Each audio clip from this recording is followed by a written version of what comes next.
What comes to mind when you hear the name Rolex? Luxury? Status? Precision? What if I told you that Rolex is actually a non-profit charitable organization?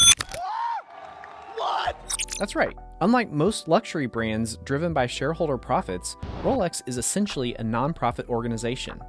In 1945, Hans Wilsdorf established a foundation in his own name. 100% of the company's profits are reinvested back into the company. Additionally, a significant portion of Rolex's earnings is directed towards charitable causes, including funding various cultural, educational, and scientific initiatives. This unique structure allows Rolex to focus on long-term sustainability, innovation, and philanthropy rather than short-term financial gains, which further enhances its reputation as a brand. But what makes Rolex, a brand founded over a century ago, continue to dominate the luxury watch market today? Stay tuned as we dive into not just the history of the brand, but also the marketing strategy and psychology that sets brands such as Rolex apart. We'll also look at Rolex from an investment perspective, uncovering why these watches are seen not just as accessories, but as valuable assets. Hi, my name is Nick McLean with 4 Pillars Investors, and I am pleased to announce that we are pursuing an acquisition of Rolex. No, I'm just joking. There's no way a company like 4 Pillars could ever pursue Rolex, partially because of its charitable status. However, even though Rolex would never be a potential company that we could even attempt to acquire, it's interesting to look at what very successful brands do, because there's often learnings that you can apply to much smaller businesses, some of the boring businesses that we typically look at. As a kid, one of my friend's dads had a Rolex. They always seemed to be well off. I knew that he was a business owner himself, and with the Rolex, it really just cemented his image of being successful and whatnot. I didn't necessarily think the watch was the coolest thing ever, and also I heard from people that Rolex doesn't keep very good time as compared to a digital watch, but still there was that aura of success and achievement that watch represented, and for that reason I was really impressed. When you think about Rolex, certain names will often come to mind. For me, it's Roger Federer, Tiger Woods, and Patrick Mahomes. You look at Roger Federer, top in his sport, Tiger Woods, top in his sport, Patrick Mahomes. I mean, a lot of people don't like Patrick Mahomes, but still, arguably, he's at the top of the sport. And that really is what Rolex strives for, is they want to be associated with the people that are at the pinnacle of their respective fields, whether it's different sports or non-sport fields. They still want to be associated with excellence, and they are. Rolex was founded in 1905 by Hans Wilsdorf and Alfred Davis in London. Do you know where the name Rolex came from? It's actually not named after a person or even a place. In fact, at its inception, the brand wasn't even called Rolex. It was simply called Wilsdorf and Davis. The company was founded to import Swiss movements to be fitted into English watch cases. The name Rolex was coined in 1908, selected for its ease of pronunciation in any language and to fit symmetrically on the watch dial. Did you know that Rolex gained a lot of popularity during World War II? Rolex has long been recognized for its high precision, quality, and durability, traits that are essential for military use. During World War II, many pilots in the British Royal Air Force relied on Rolex watches for their reliability. However, a number of these watches were confiscated by Nazi soldiers during the war. When Rolex learned of this, they made an extraordinary gesture. The company offered to replace the watches lost by British soldiers solely based on their word. This act of trust and generosity significantly bolstered Rolex's reputation. The news of this spread quickly among soldiers of other nations, leading to a surge in the brand's popularity. Fun fact: almost all of the official Rolex photographs always show the same time, at 10 past 10 and 31 seconds. This way, the watch hands don't overlap and the brand logo is visible. What many don't know is that Rolex wasn't always a Swiss brand. The company only relocated to Geneva in 1919 due to heavy post-World War I taxation in Britain. Geneva's reputation as the world's capital of watchmaking provided the perfect setting for Wilsdorf's vision of crafting the world's most precise timepieces. From the start, Rolex focused on both functionality and elegance. Hans Wilsdorf was obsessed with the precision of timekeeping. He believed that wristwatches, not just pocket watches, could be accurate and reliable. This led to Rolex obtaining the first wristwatch chronometer certification in 1910. The accuracy of wristwatches, especially mechanical ones, is a critical aspect that distinguishes high-quality timepieces from their counterparts. Mechanical watches, such as those produced by Rolex, are renowned for their precision despite being powered by intricate manual mechanisms rather than electronic components. The accuracy of a wristwatch is determined by how closely it can maintain the correct time, which is often measured in seconds gained or lost per day. Rolex, for example, is known for exceeding the Swiss Official Chronometer Testing Institute standards, with a precision rate of plus or minus 2 seconds per day, which is twice as accurate as the industry standard for chronometers. This high level of precision is achieved through a combination of meticulous craftsmanship, the use of high-quality materials, such as the proprietary parachrome hairspring that is highly resistant to temperature variations and magnetic fields, and rigorous in-house testing. Unlike many luxury products that favor form over function, a Rolex watch is not just a luxury item, but also a reliable timekeeping tool that retains its precision over decades, a key factor that contributes to its lasting value and desirability. Did you know that Rolex created the world's first waterproof wristwatch? It was the Rolex Oyster in 1926. The invention of the oyster case, named for its resemblance to the tough protective shell of an oyster, revolutionized watchmaking. In a bold marketing move, Rolex put this innovation to the test by equipping Mercedes Gleitz, the first British woman to swim the English Channel, with an oyster in 1927. The watch emerged in perfect working order, cementing Rolex's reputation for durability. But Rolex didn't stop there. In 1931, they introduced the perpetual rotor, a self-winding mechanism that remains the standard in automatic watches today. The psychology of luxury. Even though Rolex watches are extremely durable and accurate, that's usually not enough for it to be considered a luxury brand or to command the high prices that it does. If quality and durability were all that mattered, then a brand like Timex would be considered a luxury brand, but it is not.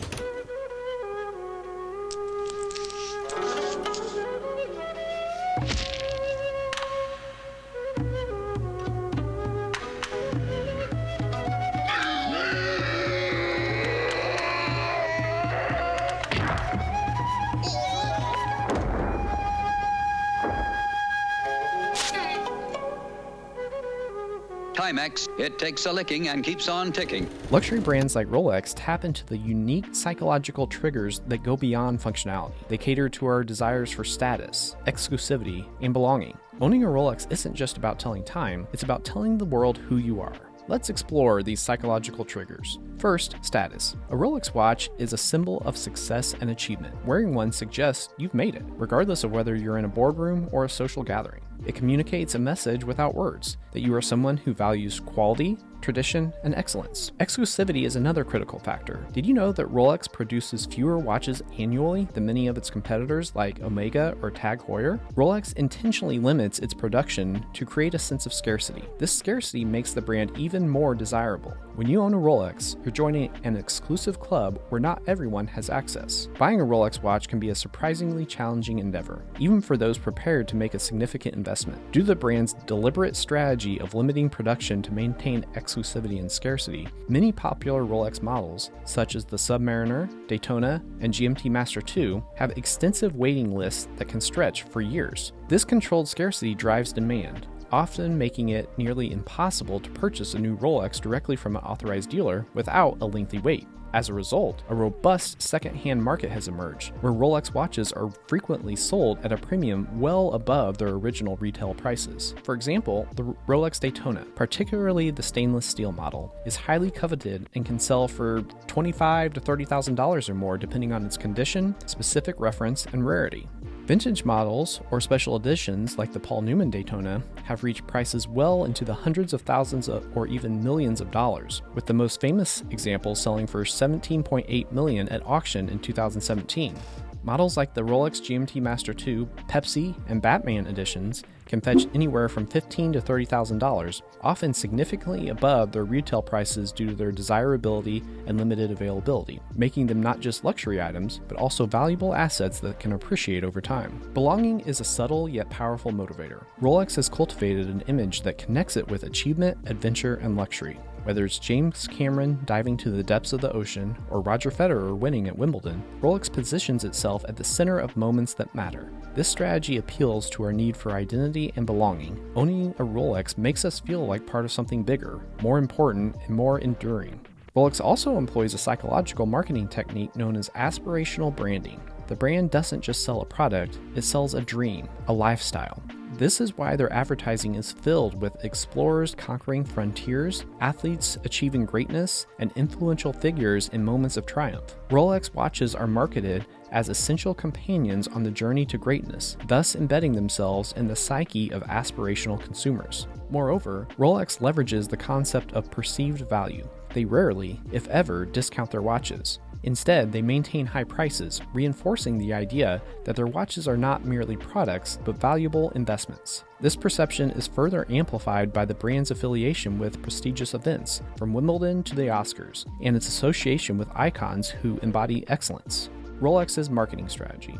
Rolex's marketing strategy is unique in the world of luxury. Even when we compare other luxury brands such as Omega, Audemars Piguet, Patek Philippe, Tag Heuer, Hublot, Rolex has its own unique positioning. The brand has perfected the art of storytelling through consistency and control. Rolex rarely offers discounts or engages in sales promotions, a tactic many luxury brands employ. By maintaining consistent pricing, Rolex enforces its status as a brand whose products never depreciate in value. This adds to the perception that purchasing a Rolex is not just a transaction, but an investment. Patek Philippe, for example, takes a unique approach that emphasizes heritage, craftsmanship, and the idea of passing down a valuable timepiece through the generations. Their famous slogan, "You never actually own a Patek Philippe, you merely look after it for the next generation," captures this strategy perfectly. Patek Philippe focuses on creating a narrative around heirloom quality, emotional value, and family legacy. Their advertisements often feature parents and children, suggesting that a Patek Philippe watch is a symbol of love, tradition, and continuity. Unlike Rolex, which subtly suggests achievement and status, other brands, such as Hublot, emphasize a bold, loud, and avant-garde look, while Rolex has maintained a subtle luxury look over the years. Rolex's decision to remain privately owned has given it an advantage over many competitors and has made it the largest luxury watch brand in the world, with sales in 2022 exceeding $9 billion. Contrast this with one of the largest non-luxury watch brands, such as Casio. Their sales were approximately $2.5 billion in 2022. Rolex sold approximately 1 million units in 2022, and Casio sold over 30 million units. Rolex also ensures its watches are sold only through a limited number of authorized dealers. It's a practice that ensures customers are buying an authentic, high-quality product every time. Rolex is meticulous about where its watches are displayed and sold. This control over point of sale keeps the brand aligned with its image of exclusivity and luxury.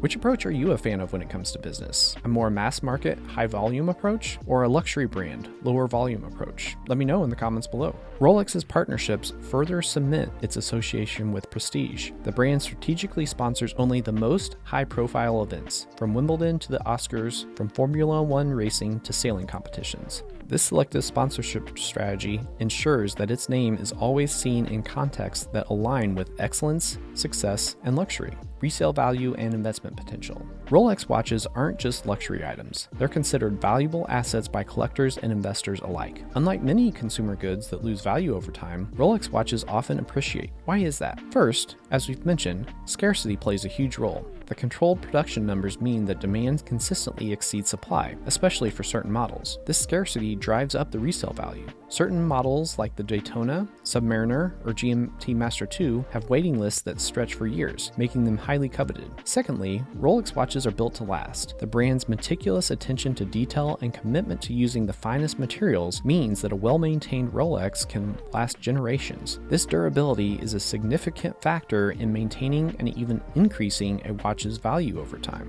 The brand's reputation for consistent quality also plays a crucial role in its investment potential. Collectors and enthusiasts know that a Rolex watch, whether new or vintage, is a safe investment. In recent years, the prices for vintage Rolex models have soared at auctions, with some fetching record-breaking prices. For instance, Paul Newman's Rolex Daytona sold for a staggering $17.8 million in 2017, setting a new world record for a wristwatch at auction. Another important aspect is the intrinsic value of the materials used. Did you know that Rolex makes all of its gold in-house? Rolex makes their own gold so they can control the production and machining of it. This also means Rolex can ensure the quality as well as the appearance of the material. Rolex is the only watch company which makes its own gold with a real in-house foundry. The use of premium materials, along with their unique in-house developed alloys, adds intrinsic value to the watches.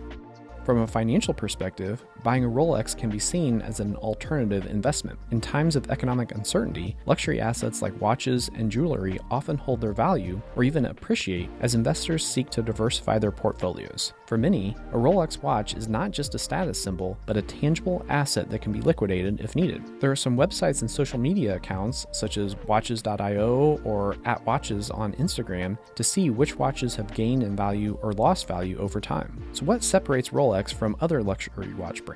First and foremost, Rolex is relentless in its pursuit of perfection. Every watch undergoes a rigorous series of tests before reaching the consumer. From waterproofing checks to precision testing, each timepiece must meet the highest standards. This meticulous attention to detail ensures that when you purchase a Rolex, you are investing in unparalleled quality. Secondly, Rolex watches are designed with a timeless aesthetic. Unlike many luxury brands that chase fleeting trends, Rolex watches maintain a consistent design language. A Submariner from the 60s looks just as relevant today as it did decades ago. This commitment to a classic, timeless design means that a Rolex never goes out of style, ensuring its value over time. Moreover, Rolex is unique in the sense that it balances accessibility with exclusivity. While it is a highly desirable brand, it is not impossible to own a Rolex. The brand's strategic positioning appeals to both first-time luxury buyers and seasoned collectors. This balance allows Rolex to maintain its status as a prestigious brand that commands respect across different demographics. If you think about it, if something was so exclusive and out of reach for almost everyone, people would find it less achievable and desirable. Since Rolex focuses on achievement, ambitious people dream of owning a Rolex one day if it's within reach in the near future. Rolex also invests heavily in innovation while maintaining its traditional values. The brand continuously researches new materials and technologies, such as the patented Cerachrome bezels and the Parachrome hairspring, which is highly resistant to magnetic fields and shocks. This blend of innovation and tradition has kept Rolex relevant in an industry that is increasingly challenged by digital technology. Another factor that sets Rolex apart is its deep connection with sports, exploration, and philanthropy. It has become synonymous with performance and endurance through its sponsorships and partnerships. The Rolex Awards for Enterprise, for example, celebrate individuals who push the boundaries in their respective fields, reinforcing the brand's association with excellence and achievement.